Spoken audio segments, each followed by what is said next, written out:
అక్రమ కేసుల్లో నాంపల్లి కోర్టుకు హాజరవుతున్న జగన్, గన్నవరం నుంచి హైదరాబాద్ ఇదే ఫ్లైట్ లో వచ్చిన జగన్, బెంగళూరు నుంచి హైదరాబాద్ నుంచి బెంగళూరుకు చార్టెడ్ ఫ్లైట్, ఇదేం కొత్త చార్టెడ్ ఫ్లైట్ ఇంత ముందు కూడా వచ్చారు. జగన్ ప్లాన్ ప్రకారమే వైసీపీ శ్రేణుల అరాచకం, ఎక్కడ అరాచకం జరిగిందో నాకు అర్థం కాల. కోర్టుకు హాజరయ్యేటప్పుడు ఈ బల ప్రదర్శన ఏమిటి? ఎవరు చేశారు బల ప్రదర్శన? అది ఎందుకు జనం వచ్చారు? మీ ప్రచారం వల్ల జనం వచ్చారు. జగన్మోహన్ రెడ్డి గారి మీద మీరు నిన్న నుంచి ఒకటే ప్రచారం, జగన్ కోర్టుకు వెళ్తున్నాడు, అక్రమ కేసుల్లో కోర్టుకు వెళ్తున్నాడు. ఇది కేసులు కొత్తగా పెట్టిన కేసులు, నిన్న మొన్న పెట్టిన కేసులు నేను తెలియగలుగుతాను. ఈ విధంగా ఒకటి కాదు, 6 ఏళ్ల తర్వాత సిబిఐ కోర్టు మెట్లు ఎక్కుతున్న జగన్, 6 ఏళ్ల తర్వాత సిబిఐ కోర్టు మెట్లు ఎక్కుతుందంట. సోషల్ మీడియాలో సెటైర్లు, జగన్ షెడ్యూల్ పై, అది కూడా చెప్తా. జగన్ షెడ్యూల్ పై సోషల్ మీడియా సెటైర్లు. జగన్ ఉదయం 11:30 గంటలకు కోర్టుకు వచ్చి మధ్యాహ్నం 12 గంటలకు వెళ్లిపోతారండి. ఇది నాకు అర్థం కాల. నాకు ఏంటో మరి. హైకోర్టు నాంపల్లి కోర్టు సమీపంలో వైసీపీ జగన్ గారు, నేను ఒక సందర్భంగా చెప్తాను, ఈ సందర్భంగా వైసీపీ శ్రేణులు అనకండి, ప్రజలు మొత్తం ఇవాళ చంద్రబాబు నాయుడు ప్రభుత్వాన్ని కూల్చేయాలనుకుంటున్నారు. ఎన్నికలు లేవు కాబట్టి వదిలేశారు. జగన్మోహన్ రెడ్డి గారిని అధికారంలోకి తీసుకురావాలని అనుకుంటున్నారు. అదే ఇవన్నీ కూడా. జగన్మోహన్ రెడ్డి గారు తెలంగాణ వెళ్ళాడండి, తెలంగాణగా, ఆంధ్రప్రదేశ్ కాదుగా. అక్కడ కూడా జనం తండోపతండాలుగా వచ్చారు, విపరీతంగా వచ్చారు. అక్కడ మా పార్టీ లేదు, నిజంగా చెప్తున్నా. లేకపోయినప్పటికీ కూడా జగన్మోహన్ రెడ్డి గారు కోర్టుకు వస్తున్నాడని ఈనాడు ద్వారా, ఆంధ్రజ్యోతి ద్వారా తెలుసుకుని తండోపతండాలుగా జనం వచ్చారు. వేల మంది వచ్చారు. మేమన్నా తీసుకొచ్చామా వాళ్ళని? వాళ్ళని పట్టుకొచ్చామా? రమ్మని మేమన్నా పిలుపునిచ్చామా? జగన్మోహన్ రెడ్డి గారు ఒక ప్రజానాయకుడు. జగన్మోహన్ రెడ్డి గారికి రోజు రోజుకి ప్రజాదరణ పెరుగుతుంది. తెలంగాణలో ఉన్నటువంటి ఆంధ్ర ప్రజలు కానివ్వండి, తెలంగాణలో ఉన్నటువంటి జగన్మోహన్ రెడ్డి గారి అభిమానులు కానివ్వండి, తండోపతండాలుగా వచ్చి వారిని అనుసరించారు. దానికి పోలీసులు దాని మీద యాక్షన్, దాన్ని బందోబస్తు చేయడానికి కూడా ప్రయత్నం చేశారు. ఎంత మనం చూస్తున్నాం. ఇక్కడ కాదు, జగన్మోహన్ రెడ్డి గారు ఎక్కడికి వెళ్ళినా, తెలుగు ప్రజలు ఉన్న చోటకి ఎక్కడికి వెళ్ళినా తండోపతండాలుగా జనం వస్తున్నారు, ఆయన చూడటానికి ప్రయత్నం చేస్తున్నారు. దానికి మీరు అసూయపడితే లాభమయ్యా?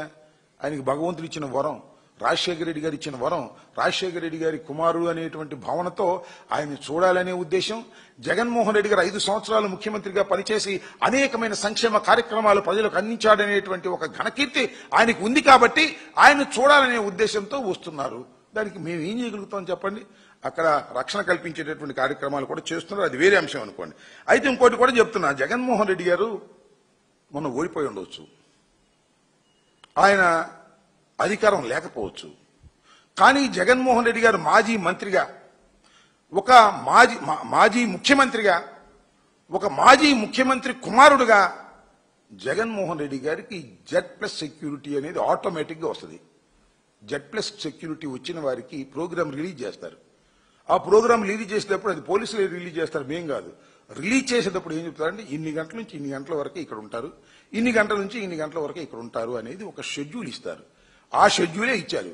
ఆ షెడ్యూల్ని పట్టుకుని ఎంత హంగామా చేస్తున్నారండి. 10:30 దగ్గర నుంచి 11:30 వరకు ఏదో సంథింగ్ ఆ టైం వరకు కోర్టులో ఉంటారు అని చెప్పారంట. అంటే కోర్టుకు గంట టైం ఇస్తాడైనా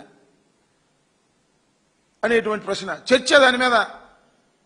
ఆ ABNలోను, ఆ TV5లోను అందరూ కూర్చోబెట్టి జగన్మోహన్ రెడ్డి గారు కోర్టుకే గంట సేపు టైం ఇచ్చాడు అనేటువంటి మాట. నేను ఒక మాట చెప్తున్నా, నేను న్యాయవాదిని.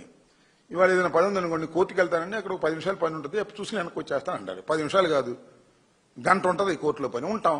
రోజంతా ఉంటుంది, ఉంటాం. కోర్టు వారు ఏది ఆదేశిస్తే దాన్ని చేయటానికి సిద్ధంగా ఉండేటటువంటి పరిస్థితులు ఉంటాయి అక్కడ. మనం ఒకసారి కోర్టుకు వెళ్ళిన తర్వాత చివరికి చూసారా, కోర్టులో 2 నిమిషాలే హాజరయ్యారు, రికార్డ్ చేశారు, వెళ్ళమన్నారు. ఆయన శుభ్రంగా లోటస్ పాండ్కి వచ్చేసాడు. ఏంటిది నాకు అర్థం కాల. ఇలాంటి తప్పుడు ప్రచారాన్ని చేసేటటువంటి కార్యక్రమాన్ని ఇవాళ చంద్రబాబు నాయుడు గారు పనిగట్టుకుని చేసేటటువంటి కార్యక్రమాలు చేయటం చాలా దురదృష్టకరమైనటువంటి అంశం అని కూడా ఈ సందర్భంగా నేను చెప్పదలుచుకున్నాను. కోర్టుకు టైం ఇవ్వటం అనేది ఎవరూ చేయగలిగినటువంటి పని కాదు. ఏదో మసిబూసి మారేడుకాయ చేసి TV5 ఈ ఎల్లో మీడియా ప్రచారం చేసి జగన్మోహన్ రెడ్డి గారి మీద బురదలాలేటువంటి ప్రయత్నం చేస్తున్నారు. మీరు అసూయపడుతున్నారు, మీరు అనేక రకాల అబద్ధ ప్రచారాలు చేస్తున్నారు. ఇవన్నీ కూడా ఆయనకి ఆశీస్సులు అని కూడా ఈ సందర్భంగా చెప్పదలుచుకున్నాను. మీరు ఎంత ప్రచారం చేస్తే అన్ని ఆశీస్సులు జగన్మోహన్ రెడ్డి గారికి వస్తాయి. మీరు ఎంత విష ప్రచారం చేస్తే అంత తండోపతండాలుగా జనం ఆయన్ని చూడటానికి వస్తున్నారు అనే విషయాన్ని మీరు గ్రహించలేకపోతున్నారు. అది మీ కర్మని కూడా ఈ సందర్భంగా నేను చెప్పదలుచుకున్నాను. ఒక చిత్రం ఇంకొక విచిత్రం అనిపించింది నాకు. కొన్ని సోషల్ మీడియా ఉన్నాయి, వాళ్ళ అకౌంట్స్ అవన్నీ కూడా సోషల్ మీడియాలు వేరే కాదు, వారు కావాలని ప్రవేశపెట్టినటువంటి సోషల్ మీడియా అకౌంట్లు, యూట్యూబ్లు, ఛానల్స్ ఇవాళ ఏమని ప్రచారం చేశారంటే చాలా దురదృష్టకరం. ఇక్కడ మన విజయవాడ పరిసర ప్రాంతాల్లో మావోయిస్టుల్ని అనేటువంటి అనుమానంతో మావోయిస్టుల్ని కొంతమందిని అదుపులోకి తీసుకున్నారు ఆంధ్ర పోలీసులు. అదుపులో తీసుకుంటే వాళ్ళు రాస్తారు సోషల్ మీడియాలో వారికి సంబంధించిన ఛానల్స్, జగన్మోహన్ రెడ్డి గారు ఆయన పిలిపించారంట, చంద్రబాబు నాయుడు గారి మీద అటాక్ చేయడం కోసం పిలిపించాడు అనేటువంటి మాటలు. మాత్రం బుద్ధి ఉందా బుద్ధి లేదని అడుగుతా ఉన్నా. ఏమయ్యా చంద్రబాబు